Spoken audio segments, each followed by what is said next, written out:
Vida de Jesus. Capítulo 13. Angústia no Getsêmani. A vida do Salvador na terra foi dedicada à oração.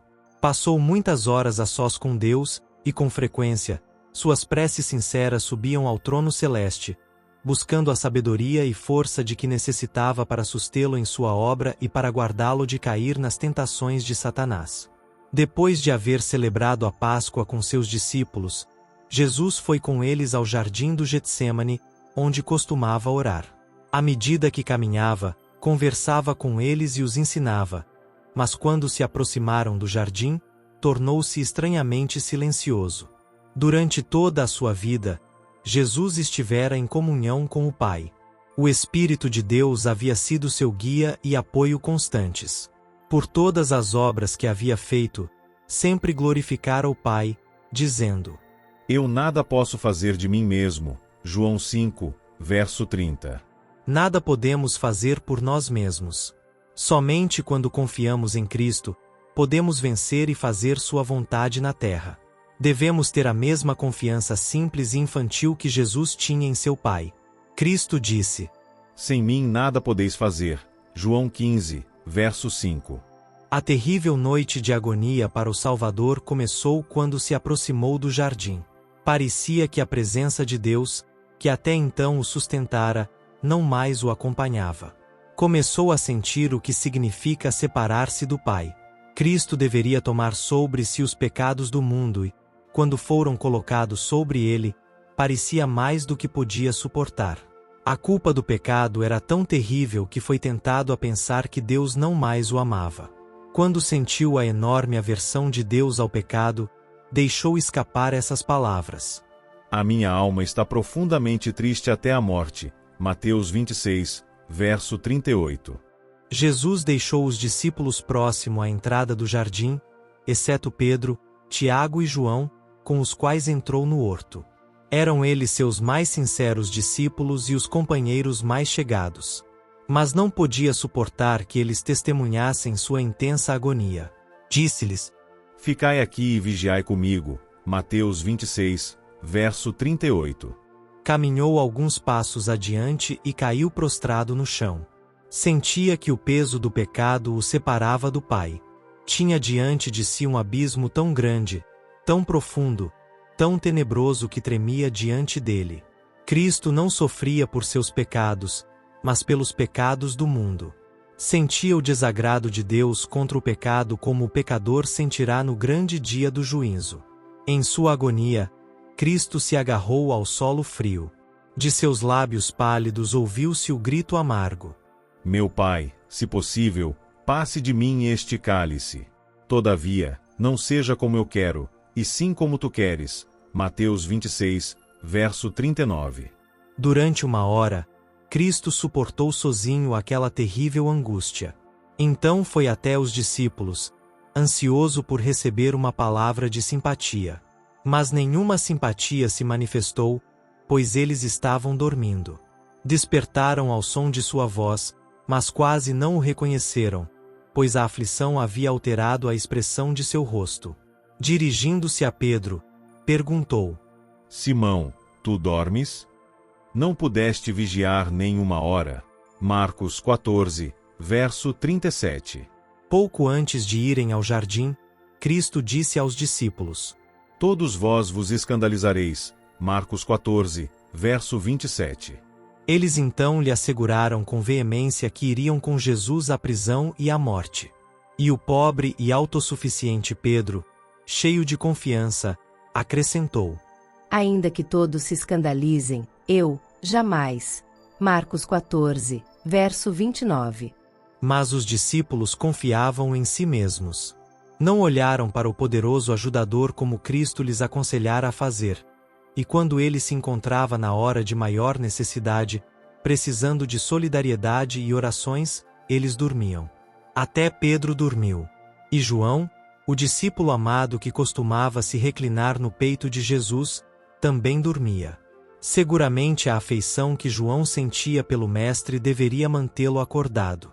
Suas orações mais fervorosas deveriam ter se unido às do Mestre naquele momento de extrema aflição. O Redentor passara noites inteiras orando por seus discípulos para que sua fé não vacilasse na hora da provação. Mas eles não puderam ficar acordados com o Mestre uma hora sequer. Se Jesus tivesse agora perguntado a Tiago e a João: podeis vós beber o cálice que eu bebo ou receber o batismo com que eu sou batizado? Marcos 10, verso 38, eles não teriam respondido tão prontamente: sim, podemos. O coração do Salvador se encheu de compaixão e simpatia diante da fraqueza de seus discípulos. Temia que eles não suportassem a prova que seu sofrimento e morte lhes traria. Ele, entretanto, não os reprovou por causa de suas fraquezas. Pensou nas provas que teriam diante de si e disse: vigiai e orai, para que não entreis em tentação.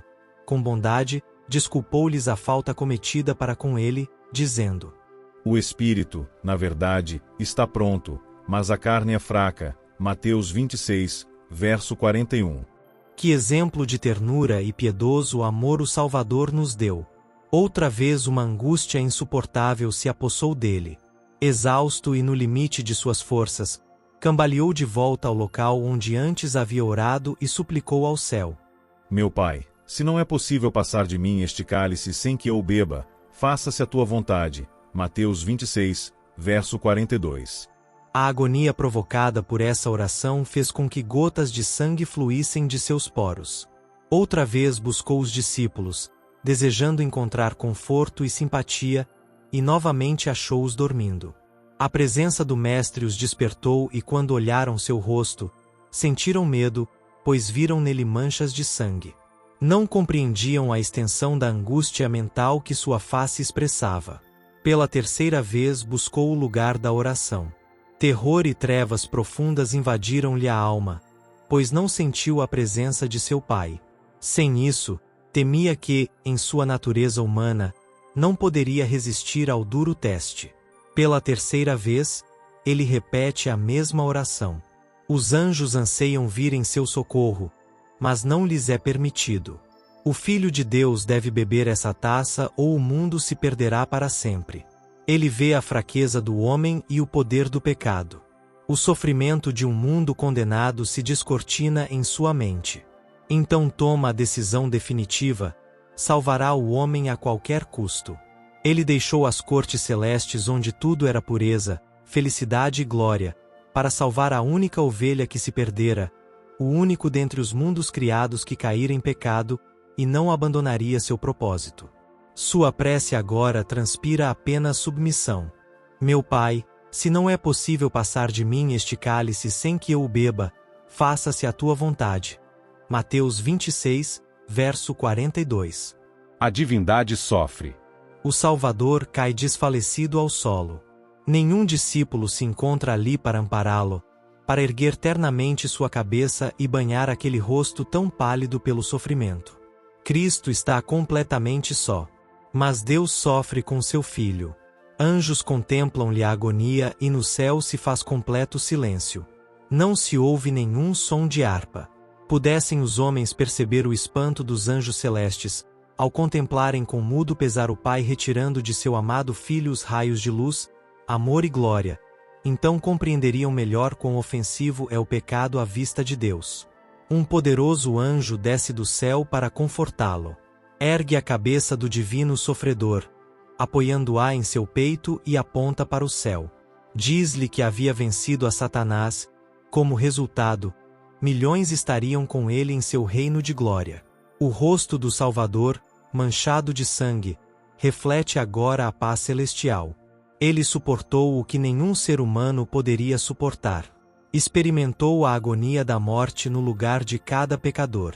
Outra vez procurou os discípulos e encontrou-os dormindo. Tivessem eles permanecido despertos vigiando e orando com o Salvador, teriam recebido forças para suportar a prova que os aguardava. Perdendo aquela oportunidade, não tiveram forças na hora da necessidade. Olhando-os com tristeza, Cristo disse: ainda dormis e repousais. Eis que é chegada a hora, e o Filho do Homem está sendo entregue nas mãos de pecadores. Mateus 26, verso 45. Falava ele ainda, quando se ouviram os passos da turba que se aproximava em sua busca.